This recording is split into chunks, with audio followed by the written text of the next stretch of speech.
Why, I love it. You like a good tree, right? I like a good tree. Trees are nice. I mean, look at these beautiful, lovely, luscious, gorgeous trees. I mean, they're all just great. But they're not the trees I'm curious about today. The trees I'm curious about today are these guys, the nether trees. And now you may be like, why? I mean, nether trees have been farmed to an extreme. I mean, they're so easy to farm. You literally can just set up a wall of pistons, grow a tree, and then push it, and that's it. You know, like that's really it. Bam, you farmed the tree. But that's kind of boring. You know, these these trees have been farmed to such a simple extent that I don't even think you understand just how bad of a tree this is. Just how much pain one tree can cause. So, I'd question. What if you wanted to put in a traditional tree farm? You know, stick it in a box. Make it so you have to take out literally everything. What exactly would that result look like? And yeah, that's the problem I'm going to show you how I solved today. And don't mind the fact that it definitely didn't take me a year to get to that result. It's fine. I'm okay, I think. Just slightly insane, not mostly. It's good. So first of all, what is the problem with these said trees? Well, if you come over here, you they can grow big trees, right? Big trees can not only be looking like this for their wood, which I mean is not, it's fine. These leaves, first of all, can't be pushed by piston. You know, I say grab piston here, bam, it can be pushed just like a log. If you grabbed a, say, normal leaf, they just get destroyed. So first of all the blocks you're seeing here have to be taken out of the farm, unlike where you can ignore the leaf side of things and just grab the wood. First of all, that is a lot more difficult because these trees, you may not realize exactly just how gigantic they are, but this is a max tree behind me. I mean, it could technically be like a billion times taller. It could be like that tall. But this is a max tree, right? This is 1, 2, 3, 4, 5, 6, 7, 8, 9 blocks. And that's squared, right? That's a 9 by 9 area of space that they can take up. That's massive. Like that is massive. Right, if you come over to my great I think version 2 or something of this farm, which is very broken, very bad whateverness, right? I've got these logs laid out to where the tree can grow, right? This is if you took two of the trees and you sat them side by side. That's the amount of space that these trees can take up. Like that is gigantic. So, I've set up little explainers, you know, little explainers here. Okay, little explainers to explain exactly how I got to such a result, which is technically behind me there and behind me there. We'll get into that. Some of you may recognize this if you've ever tried building Silent Whispers Dark Oak Tree Farm. This is Zolon, something like that. It's his design, basically. And this layout is what I started with. So basically, you know, you have your like red, blue tree here. Then it will take up that space. That's a lot. So there's obviously some closing off stuff and different things. And this farm's very much designed to be very efficient for dark oak, right? The idea of this is when it pushes forward, which yeah, that's gonna break stuff because it actually can't push 4 blocks in a row. Um, which it's fine. I mean, you know, they usually take out they take out these blocks so then it can push enough. But I digress. But it would double extend instantly, right? We're instantly double extending, and that is so we can grab the blocks that are placed right here, which would have been pulled out of that square. That's very fast, that's very efficient, and at the exact same time, it's also triggering this line of pistons, which would shove your output basically just out of the way. And that's done like instantly. That's super fast. It's super efficient for dark oak. But if I'm trying to, you know, say anything could spawn in that space, suddenly there's a lot of problems there. There's a lot of issues. And those are shown out right here. So let's say you did close it in by 1, which, with a double extending setup doesn't really work, but we're going to ignore that. If you did close it in by 1, like this, what's your problem? Well, I've marked those out in red. So the problem is if you did try to close it in by 1 to try to get some save space, trying to, save as much space as possible or so. I mean, technically you could probably double extend, but it would get into a lot of problems. And the first problem is obviously this redstone block is trying to trigger that. That's great and all, but it leaves a gap right there, which there's just no way to get that block. There's just no way to get that block. Like, out of the design, it's just impossible because everything's meant to be within this section. So that's a problem. And then right behind it, you're also getting a block. And on the other side, it's even worse. Because the trees are being grown here, they're being grown more towards this side, which means they have more that they can extend on that side, resulting in they actually go behind the pistons themselves, thus stopping them from retracting. Not great. Then, of course, not to mention the other issue of it can't push like 4 blocks. Like, it just can't, because it results in, technically, it's trying to push like 8 blocks, and it's already using 6, 7, 8. Right? It's using like 8 already. So, to fix a bunch of these issues, we come over here. And you may notice some different stuff. So, if you didn't know, it's very much just like a flying machine tech. But if observers are moved by pistons, and this also counts for like slime blocks, honey blocks, and such, you'll notice that they are triggering, right? They're triggering every time they move. This is really handy, and was something that was already used here. This is like a mini double piston extender, basically. And it's used right here. All right, really great. We're taking that idea to replace the redstone block. So you'll see the spot's been filled by an observer. Now this observer can look at whatever's happening in front of it and then trigger the backline to be able to do stuff. Pretty handy. But we still have to be able to get the block that's right here without moving 2 blocks forward. Because let's say you're trying to get to this block, but you still have the entire chunk right here. You can't. You just can't with the old setup. So we're swapping it out for a Nether, basically little double piston extender that's built into the wall. And basically anytime it, flies along its way, it allows it to be able to grab the block that's right here, but then also allows it to also move the block out of the way over there. So it gets both jobs done at once. But we still have problems here. And one of those problems was fixed, right? Because we have decreased the amount of blocks used to trigger those pistons, it does mean a couple things changed around. These walls, technically on the older design there, were about 4 blocks tall.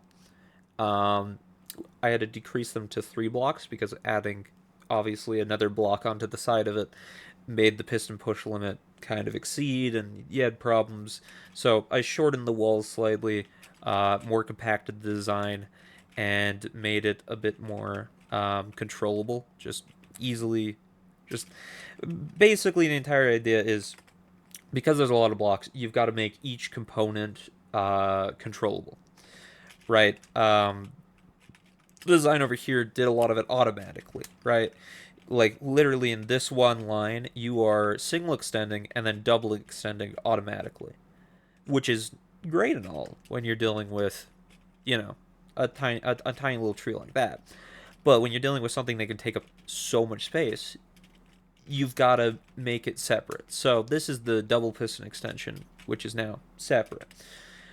It is slower than the original design over there, but to be fair, it's doing it all at once. This has to not only move slower, more in the fact that it's not doing it all at once, but also every single time that it moves, one of these pistons triggers forward, which means it's triggering in the single extension, and then you got to wait for that single extension to trigger, and then you got to move to the double extension, and then the double extension is also triggering the pistons, which technically means when it double extends, it can grab this block, which is definitely a niche case. I did actually find a use for this, but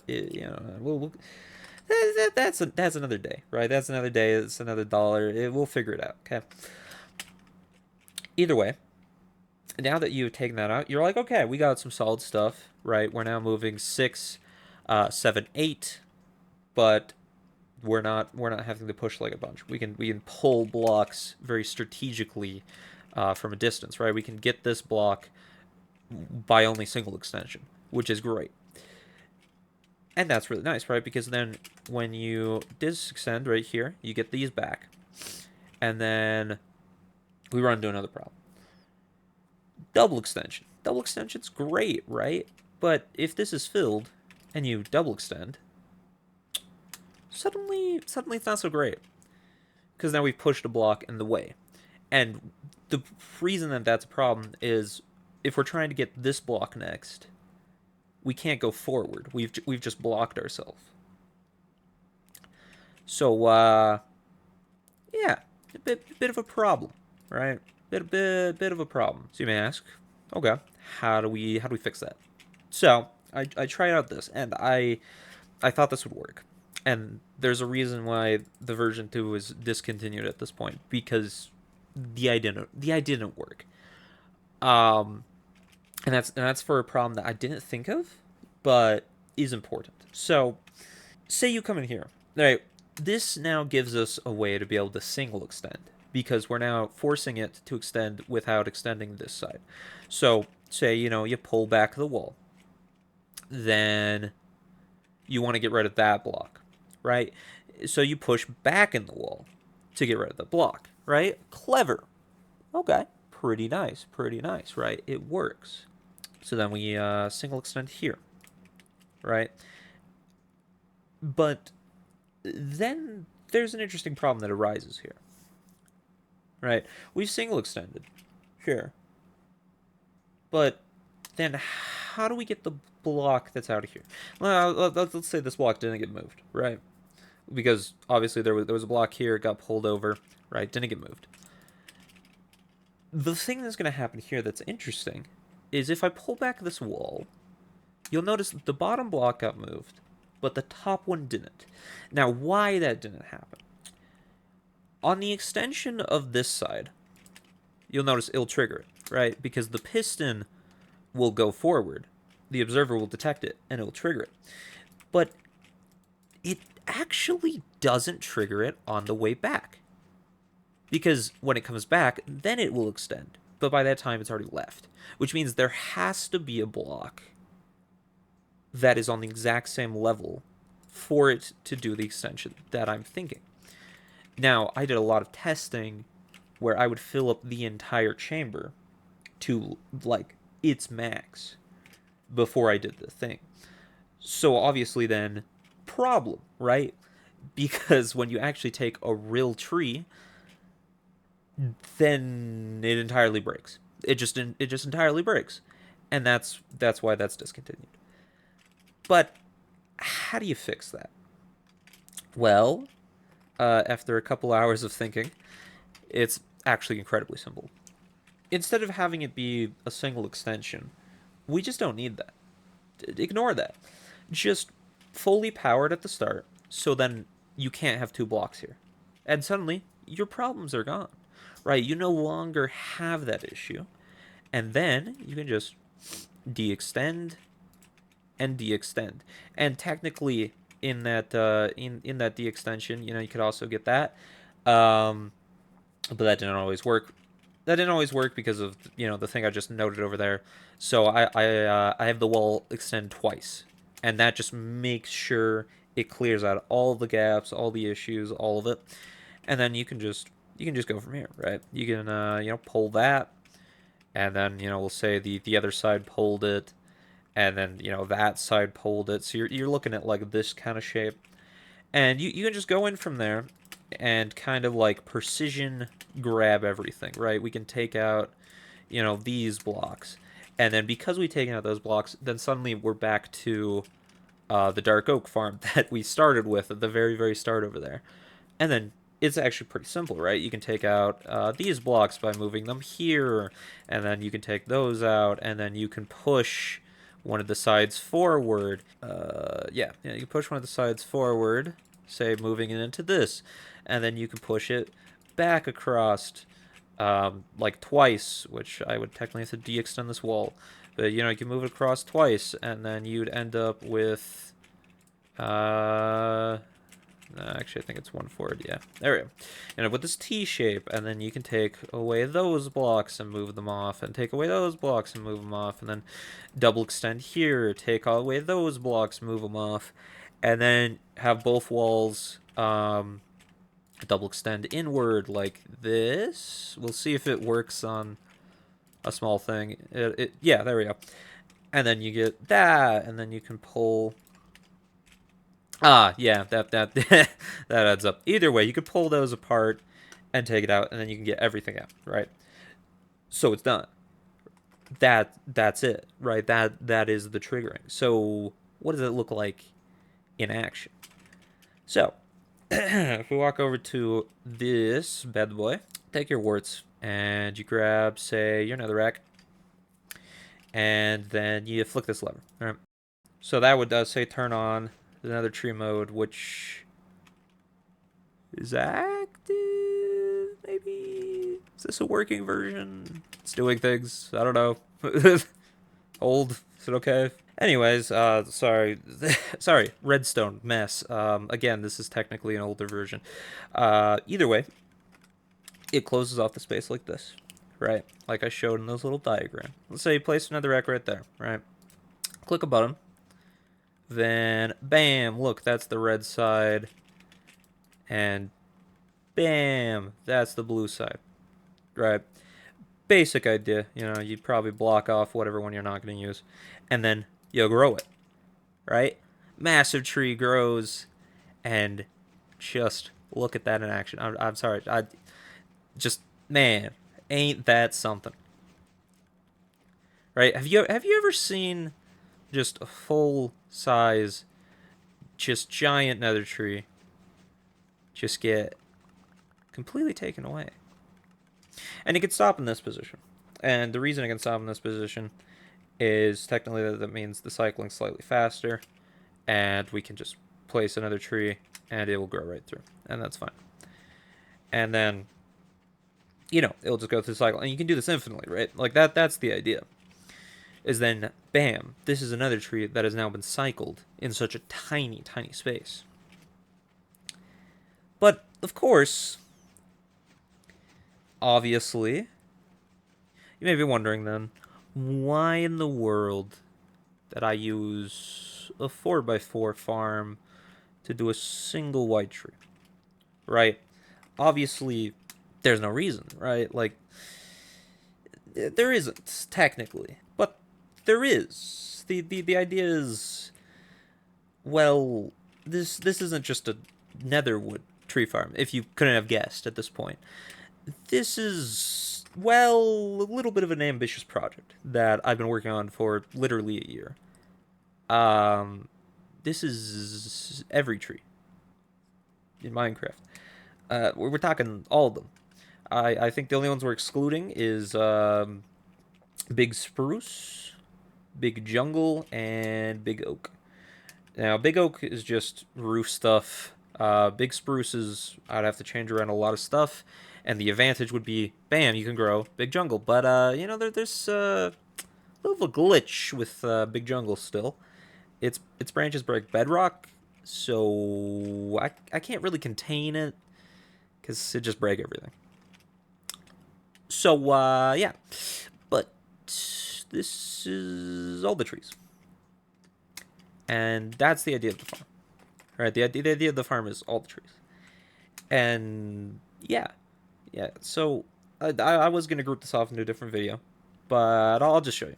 So if I say deactivate that, this was a previous version where I just couldn't figure out how to set up a proper activation and deactivation, so it literally is currently going through the entire cycling process for all the other stuff, because it's smart. It's definitely smart. And we'll just do cherry. We'll do pale oak instead of dark oak. Why not? Will be fun like that. Then you say, you flick on a different switch. Then suddenly we're using this space for a different problem. And this is where the cool part comes in, right? So now if we place a cherry, then it will go through an entire process where it's technically doing a process to do a plus shape, right? Like it's technically doing a full plus shape when it's going about this. So here, if it finishes it off, right? If you said put in a plus shape, this could be multiple different kinds of trees, right? Let's say this is a cherry tree, this is a mango tree, this is an acacia tree, this is azalea, because you still need the oak wood. Then, bam, it grows, and it takes out all of the blocks that it needs to, right? In such a smooth, beautiful fashion, and it gets it all done, right? And what you're left with is a nice thing. I mean, technically it's supposed to take out that block. Again, old version. I need to figure it out. Either way, bam, and you can deactivate it because I figured out how to use switches that don't, break everything. Uh, anywho, then if you moved on to dark oak, bam. What if you're in the mood for a dark oak or pale oak adjacent thing? Suddenly, bam, the original use of this farm is usable as well. Pale oak. Why not? Why not farm pale oak? Why not farm dark oak? There's no reason not to. You have the space. You have the time. You might as well. But then, of course, you can't just stop at pale oak. I mean, obviously now we need to farm a single tree. Bam. I mean, there's nothing else you really need to add. I mean, it's a single tree, right? It's easy. It's easy to farm. It's easy to do. But that's the idea. Right, that's the thing that I've been working on for a year, is what if we could just farm every tree in one farm, right? Instead of making like 3 farms, what would it look like if you chucked every tree, all their difficulties, all their challenges in one farm? Now, there is so far one tree that stands out as being the worst, and that's mangrove. And I think everyone knows why mangrove sucks. It's not that the shape's hard, right? The shape you're trying to farm out of a mangrove tree is not the difficulty. Either way, I turned on the wrong switch. That pardon me, gotta wait. This thing takes about 30 seconds to activate, which the first version, to be fair, took like 60 seconds. So 30 seconds ain't half bad. I'll take it. But either way, say you say you bring in cherry. All right, say you want to do a mangrove tree. They just suck. You're gonna get super tiny little short trees that just don't give a lot of wood. Actually, that might be a rare situation. That one might actually give. No, that's like 2, maybe 3 logs in there. Yeah, that's pretty average. Oh, actually, wait, no, actually, that is a big one. All right, that's actually a pretty solid amount of wood. Either way, that's not the likely, right? You're very likely to just get a super short, stout one that has like a ton of roots and 3 logs, which it's one of those things where you got to compromise, right? I mean, when you're trying to do all the trees, there's just going to be a tree that is just worse. There's no way to put it. There's just a tree that's worse, which sucks. But either way, the idea's there, the concept's there, all the trees. I just want you to take that in. I mean, I know 7 type tree farms. They're nice, they're good, and I mean, in reality, even if you did make this, let's be real, you'd probably want a different tree farm for mangrove, as there are more efficient ones, and probably would want one for nether trees, unless you really, really love wart blocks. Then, hey, it's great. It's gonna give you your wood. You're gonna get a lot of wart blocks as well. That's just the way it goes. So that's my project, and that's the more closer to finished kind of thing. The one where I really want to maybe go into the process a little bit more in depth. But I just wanted to show off this project that I've been working on for a year, because it's pretty neat. It's pretty sick. right? I mean, not every day you can see another tree just get cycled. Not here. Wait, so if we chuck that in, and we can fly out here. Can we keep it? Yeah, there we go. Look at that. Like, look at it. Like, it's not even moving slow, right? Like, this is one of those things where it can only move so fast, which is a bit of a shame. But I don't know. We'll see. We'll see if the next version maybe I can get it going a little faster. Either way, it cycles another tree. Like, I don't know why that's such a cool thing for me, but it's probably because I've been working on it for a year. But it cycles another tree. Like, the amount of blocks that you have to take out to cycle another tree is crazy, right? Like, that's crazy. So to do it so swiftly, so smoothly, like every time, consistently, is just awesome. So yeah. Anyways, it's a little sneak peek, little view under the hood, what might be done, and well, who knows how long. And this is this specifically just a version that is literally just another tree before I added all the other trees. Mainly because I added all the other trees, and I don't know, the version I seem to have is a little like broken, probably from wiring issues, and I can't be bothered to fix that. Since again, I moved on, new version, other stuff. I got I got problems to solve. I ain't got time to worry about an old version. Psh, trash. Move to the next until it is a well-running, oiled, and beautiful machine, and I will show you that next time. So, anyways, I hope you guys have a wonderful rest of your day, and please tell me what you think of my lavish, lofty goals. And as always, have a great day. See you.